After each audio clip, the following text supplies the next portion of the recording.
The sun hung low over the Judean desert, casting long, blistered shadows across the dry earth. From a distance, he looked like a madman, hair tangled by wind, robes stiff with dust, a leather belt cinched tight at the waist. But the crowds came anyway. John, son of Zechariah. John, the voice crying in the wilderness. John, who baptized with water and spoke like thunder. He baptized merchants, soldiers, tax collectors, sinners who wept and saints who shook. They knelt in the Jordan River, and he plunged them beneath the water. It felt, for a moment, as if the sky leaned closer to listen. But John did not soften his words for kings. When Herod Antipas, the satrap of Galilee, took his brother's wife Herodias as his own, John called it what it was: sin, adultery, a violation of the law of God. It is not lawful, John declared, again and again, his voice echoing beyond the riverbanks. You are not above the law. Herod heard this, not just the baptisms, but the warnings. And while part of him was enraged, another part was intrigued. He had met holy men before, draped in piety, but John was different. There was fire in his words, but peace in his eyes. Herod would listen to him, even visit him in prison, sometimes in secret. He found himself both afraid of John and strangely drawn to him. But Herodias, she harbored no such conflict. She saw John not as a prophet, but a threat, a humiliation. He was a man who dared to shame her, to name her sin in public, and shame to her was a wound too deep to forgive. End him, she whispered to Herod in the dark. Silence him. But Herod hesitated. Instead, John was arrested, shackled and left in the fortress, a palace carved into the mountains east of the Dead Sea. Stone walls replaced the river. Silence replaced the crowds. Still, John prayed.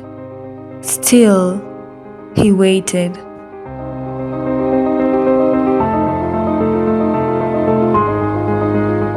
It was Herod's birthday, a night of opulence and indulgence.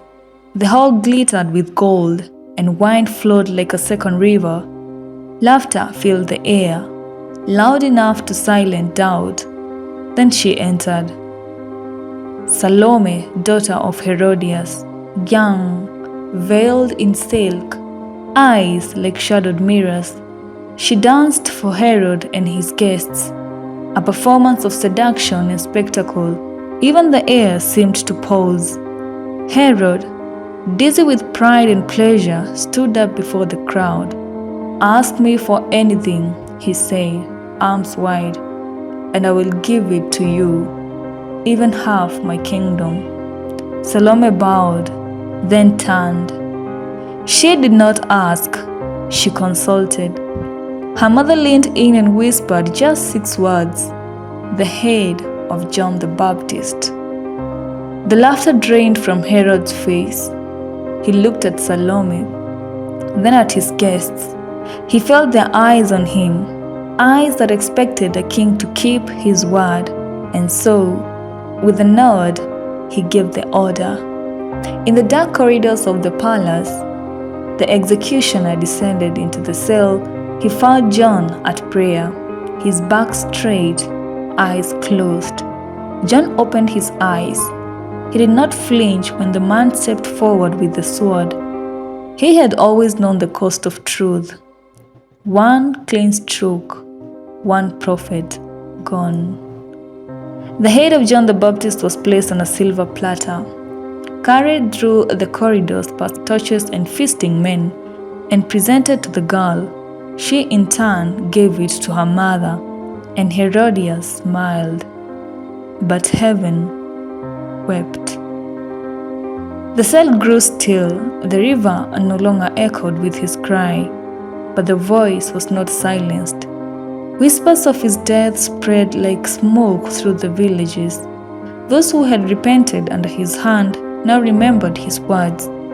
And Jesus, the one he baptized, the one of whom he had said, "He must increase, I must decrease," heard of his death in silence. From that moment on, the journey to the cross began to accelerate. For the prophet had paved the way, not only in words, but in blood. And though kings might kill the messenger, they cannot kill the message. John's voice still cries in every wilderness, "Prepare the way of the Lord. Speak truth, fear no man."